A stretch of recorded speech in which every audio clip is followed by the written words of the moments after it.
우리 1절만 두 번 읽겠습니다. 시작.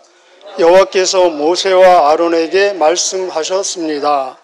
여호와께서 모세와 아론에게 말씀하셨습니다.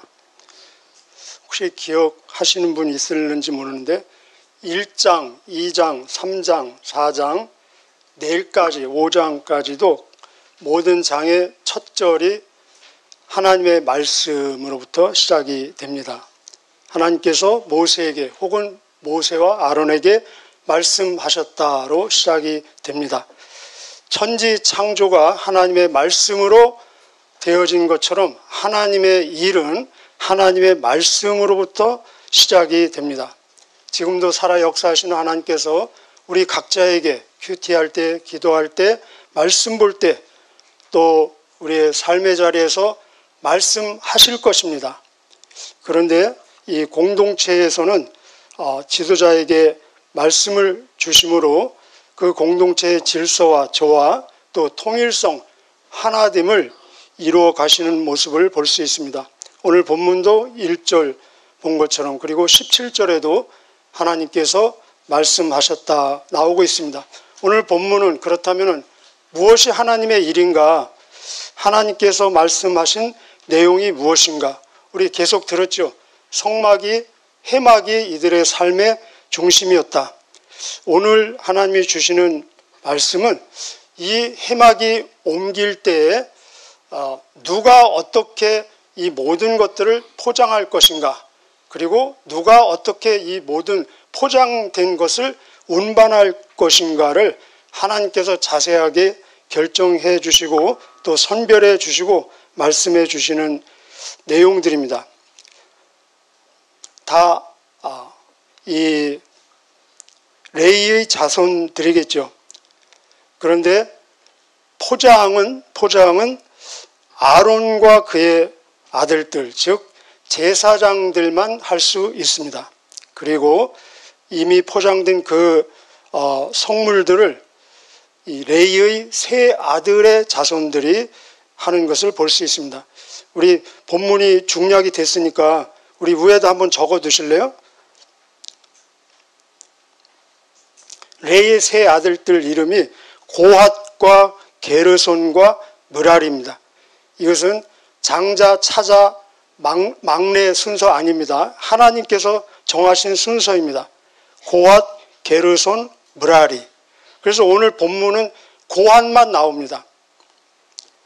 제일 먼저 나오는 고핫의 자손들은 그 성막 안에 있는 물건들, 우리 그림은 없지만 한번 상상해 보시길 바랍니다. 가장 중요한 지성소에 있는 법궤 있죠. 그 다음에 성소에 있는 이 떡상과 그리고 촛불, 촛대와 그리고 금향단이 있습니다. 그리고 그 성소에서 나오는 뜰에 바로 무엇이 있습니까? 놋제단이 있습니다. 이것을 이 고핫 자손들이 운반하는 것입니다. 그럼 이런 모든 성물을 이제 운반하면 무엇이 남습니까? 이 벽이 남죠. 벽과 천장 다 천으로 되어 있겠죠. 그래서 이 벽과 천장은 다음 게르손 자손들이 운반합니다. 그것이 21절부터 나와 있습니다. 그건 각자 보기로 하고요. 그 다음에 그러면 무엇이 남습니까? 뼈대가 남겠죠. 골격. 우리로 얘기하면 철근인데 철은 아니겠죠. 주로 나무로 되어 있고 이런 뼈대, 골격, 받침판 남은 것들을 므랄이 자손들이 운반을 합니다. 운반하는 방법은 이 고핫 자손들은 귀한 성물들 아닙니까? 그래서 다 어깨에 메고 운반을 합니다. 그리고 게르손 자손, 므랄이 자손들은 막 엄청난 이 천막 큰 물건들 아니겠습니까? 그래서 이 소들이 운반을 하는 모습이 나중에 나옵니다.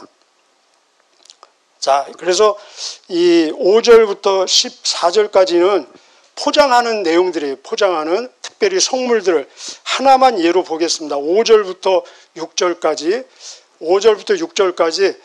포장하는 하나의 대표적인 예입니다. 그리고 가장 포장할 때 가장 먼저 무슨 작업을 하는지, 그리고 가장 먼저 무엇을 포장하는지 요것만 최소한 염두에 두시고 기억했으면 좋겠습니다. 최소한입니다. 자, 5절, 6절 한번 읽어보겠습니다. 시작. 이스라엘 백성이 이동할 때 아론과 그의 아들들은 해막으로 들어가거라. 그들은 휘장을 걷어내어서 언약궤를 그 휘장으로 덮어라. 그 위에 고운 가죽으로 만든 덮개를 덮고 다시 파란색 천을 덮은 다음에 언약궤의 고리에 채를 꿰어라. 예. 여기 아론과 그의 아들들이 포장하기 위해서 먼저 들어갑니다. 여기 휘장이 나오죠. 두 번째 줄. 이 휘장은 성소와 지성소 사이에 있는 그 휘장입니다. 이 휘장이 겉어지면 두 방이 한 방으로 되는 것입니다. 이 휘장은 제가 미리 말씀드리는데 예수님께서 십자가에서 돌아가실 때 찢어졌던 바로 그 휘장입니다. 그래서 이 포장하는 철거 작업을 할 때 제일 먼저 하는 작업이 바로 이 휘장을 걷어내는 작업입니다. 그리고 나서 제일 먼저 포장하는 물건, 성물이죠. 성물이 무엇이냐? 바로 가장 중요한 이 지성소 안에 있는 법궤입니다. 이 법궤, 언약궤를 어떻게 포장하느냐? 3중으로 덮습니다. 첫째는 이 휘장, 걷어낸 휘장으로 덮고, 그 다음에 세 번째 줄에 가죽 나오죠. 가죽으로 덮습니다. 이 가죽은 우리 성경에 원래 그 해달의 가죽, 쉬운 성경 막 돌고래 가죽, 물개 가죽 그렇게 나와 있어요. 이 가죽은 굉장히 질기고 두껍습니다. 그것으로 덮습니다. 이 우리의 피부도 가죽이에요. 가죽. 그러죠? 우리가 지금 가죽으로 우리를 덮고 있어요. 그 다음에 최종적으로 그 외에 무엇으로 덮고 있습니까? 파란색 천, 옷처럼 파란색 천으로 덮고 있습니다. 몇 겹으로 덮습니까? 3겹으로 덮고 있습니다. 휘장, 가죽, 파란색 천. 자, 이것이 첫 번째 작업입니다. 그 다음에 7절부터 14절까지는 그 다음 떡상, 촛대, 금양단, 놋재단 이렇게 순서대로 이제 내려가는 것입니다. 그것은 우리 각자 보기로 하고, 차이는 무엇이냐? 차이는 다른 모든 성물들은 가장 겉에 덮는 것이 이 가죽입니다. 해달의 가죽. 목적이 무엇입니까? 바로 이동할 때 비, 바람, 먼지, 흙, 햇볕 그런 것들부터 보호하는 것이 목적이 아닙니까? 그래서 가죽으로 맨 겉에 덮습니다. 그런데 이 오직 언약궤만 가죽으로 덮은 것 위에 파란 원색 파란색 천으로 덮습니다. 이 언약궤만. 왜 그렇습니까? 이 언약궤는 모든 이동과 모든 진행의 중심이 되기 때문에 모든 백성들이 멀리서도 이 언약궤는 잘 보이고 확인이 되어야만 하기 때문에 그렇습니다. 그래서 그 차이가 있다는 것입니다. 자, 여기에서 우리에게 주시는 오늘도 여전히 변함없이 인도하시고 이끄시는 하나님의 메시지는 무엇이냐? 바로 하나님의 절대 주권적 섭리와 결정, 선택이라는 것입니다. 오늘도 우리 각자에게 임무가 주어졌습니다. 개인에게 주어진 임무가 있고 우리가 함께 해야 될 공동체를 이루어가는 임무가 있을 것입니다. 한번 생각해 보십시오. 나에게 주어진 임무가, 우리 함께 해야 될 임무가 무엇인가? 우리가 주어진 그 임무 앞에서 내가 어떤 자세로 임하느냐에 따라서 그 영역이 확대될 수도 있고 축소될 수도 있고 연장될 수도 있고 또 줄어들 수도 있습니다. 그런데 분명한 것은, 기본적인 것은 하나님이 절대 주권적으로 선택해 주시고 그리고 우리에게 위임해 주셨다는 것입니다. 우리가 태어날 때부터 태어나 보니까 이미 나에게 주어진 거 있지 않습니까? 태어나 보니까 부모님이 주어졌습니다. 그리고 태어난 장소가 주어졌습니다. 생일이 주어졌습니다. 남자와 여자가 이미 나에게 주어졌습니다. 이것은 나의 선택과는 전혀 상관이 없는 것입니다. 하나님께서 절대 주권적인 섭리와 계획 가운데 각자에게 참 적절한 좋은 것으로 주셨다는 것입니다.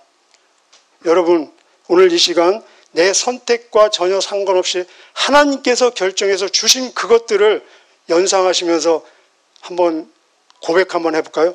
그것들을 생각하면서 하나님 감사합니다. 한번 같이 한번 해보겠습니다. 시작.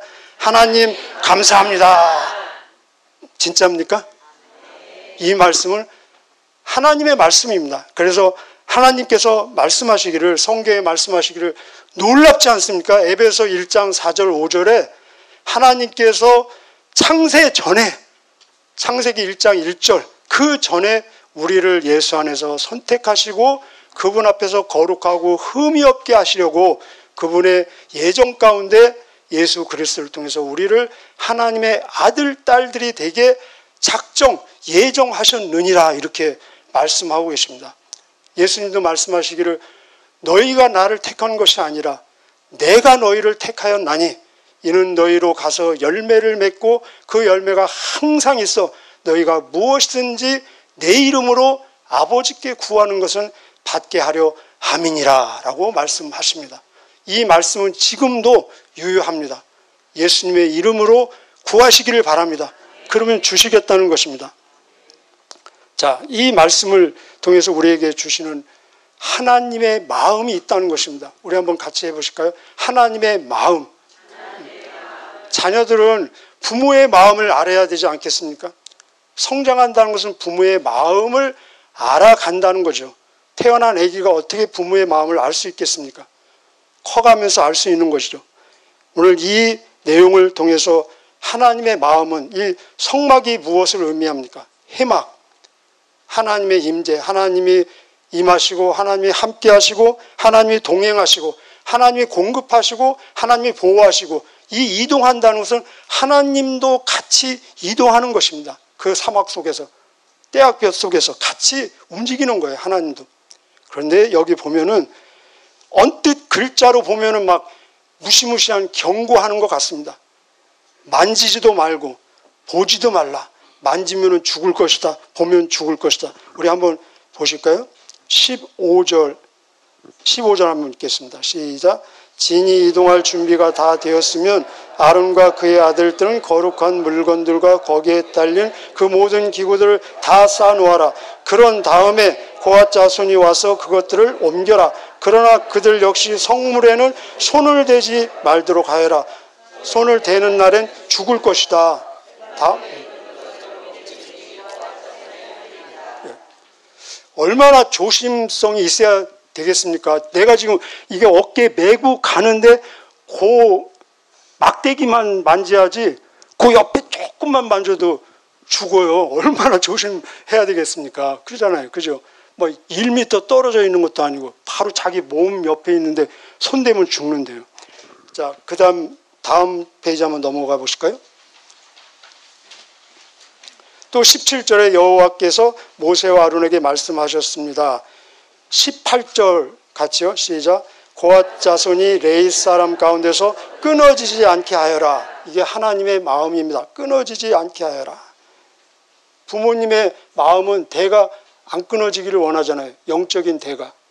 19절 또요. 시작. 그들이 가장 거룩한 물건들에 가까이 갈 때 죽지 않도록 아론과 그의 아들들이 들어가서 고앗 자손이 해야 할 일을 일일이 가르쳐 주어라. 그리고 고앗 자손이 옮길 물건을 일일이 정해 주어라. 20절이요. 시작.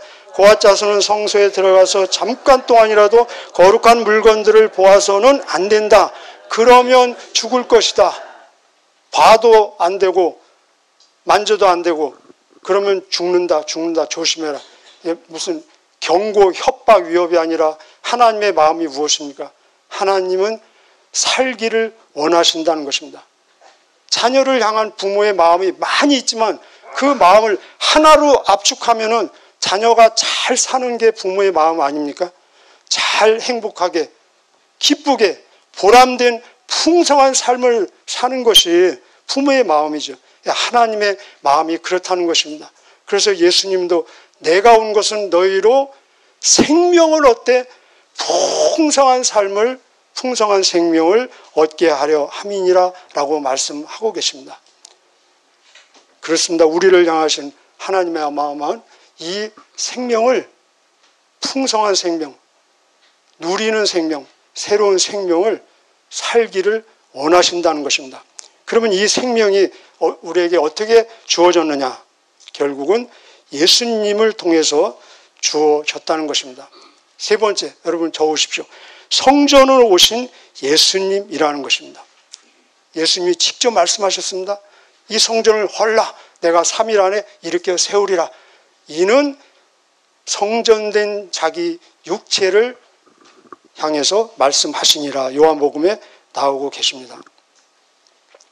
여기 만지지도 말라, 손대지도 말고 보지도 말라 그랬죠. 왜냐하면 하나님을 보면은 죽기 때문에. 그래서 우리로 하여금 그 하나님을 만질 수 있도록, 볼 수 있도록 그 하나님이 보이는 하나님으로 오신 것입니다. 요한복음 1장 18절에 본래 아무도 하나님을 본 사람이 없으되 독생하신 아버지 품속에 계신 하나님이 나타나셨느니라. 그래서 태초에 말씀이 계셨고 이 말씀이 하나님과 함께 계셨고 이 말씀이 육신이 되어 우리 가운데 거하시니, 적어두십시오. 요한 1서 1장 1절 2절에서. 그래서 이 태초부터 있는 이 생명의 말씀을 우리가 귀로 들은 바요, 우리의 눈으로 본 바요, 우리의 손으로 만진 바니 이 생명이 우리에게 나타나셨다. 영원한 생명이 아버지와 함께 계셨다가 때가 되어서 우리 가운데 나타나게 되었다는 것입니다. 히브리서 10장 19절 20절에 우리가 예수님의 피를 힘입어서 지성소에 들어갈 담력을 얻었나니 이는 이 길은 휘장, 아까 찢어진 휘장 있죠. 휘장. 이 휘장 사이로 열려진 새롭고 산 길이요. 이 휘장은 곧 그분의 무엇이니라? 육체니라 라고 말씀하고 있습니다. 이 얼마나 분명합니까? 이 처음 작업, 걷어낸 그 휘장이 그분의 육체다라고 히브리서 10장 19절 20절에서 말씀하고 계십니다. 오늘도 우리는 여러분 의식하고 있습니까? 우리는 지금 이렇게 운반하고 있습니다. 한번 여러분 몸을 한번 이렇게 들어보시기 바랍니다. 보십시오. 우리 속 가장 깊은 곳에 영이 있습니다. 그 영을 우리의 혼과 마음과 정신으로 포장을 하고, 그리고 우리의 육체가 포장을 해서 지금 이렇게 움직이고 운반을 하고 있습니다. 우리의 육체를 보시기 바랍니다. 우리 육체 속에, 아까 여기 성물 제일 먼저 나왔죠. 우리 육체 속에 뼈가 있고 살이 있고 피가 있고, 그리고 막 법계, 무슨 향단, 또 촛불, 떡상, 그런 것처럼 우리 속에 오장육부가 있습니다.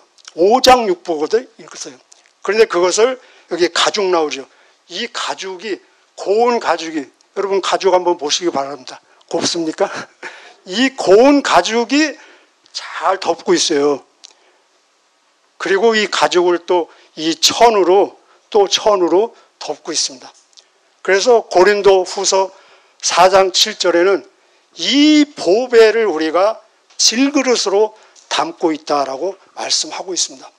우리는 지금 여전히 우리 속에 무엇을 담고 있습니까? 하나님을 담고 있습니다. 예수님을 담고 있습니다. 예수님의 생명, 영생을 담고 있습니다. 천국을 담고 있습니다. 이 보배들을 우리의 인격, 우리의 언어, 우리의 성품, 우리의 어떤 행동이라는 그릇에 담아서 지금도 옮기고 있는 것입니다. 움직이고 있는 것입니다. 그래서 해막할 때 해자와 교회할 때 해자가 똑같습니다. 그래서 이 해막은 결국 오늘의 교회고, 저와 여러분은 걸어다니는 교회입니다. 한번 우리 같이 고백하겠습니다. 나는 걸어다니는 교회다. 한번, 나는 걸어다니는 성전이다. 이 말씀은 베드로전서 2장 9절에 나와 있는 말씀입니다. 베드로전서 2장 9절에 너희는 오직 택하신 족속이요 왕같은 제사장들이요 거룩한 백성이요 그의 소유된 자들이니 이는 너희를 어두운 가운데서 이끌어내서 그의 기이한 빛에 들어가게 하신 그분의 그 덕, 놀라운 은혜를 운반하기 위해서 부름을 받았다. 선포하기 위해서, 선전하기 위해서 부름을 받았다라고 말씀하고 계십니다. 여러분 오늘 어디를 가십니까? 어디로 이동을 하실 계획이십니까? 오늘 학교에 가든지 직장에 가든지 회사에 가든지 장터에 가든지 놀이터에 가든지 어디를 가시든지 걸어다니는 교회로서 예수님의 향기를 품어내는 발산하는 저와 여러분 되시기를 주님의 이름으로 축복합니다. 기도하시겠습니다.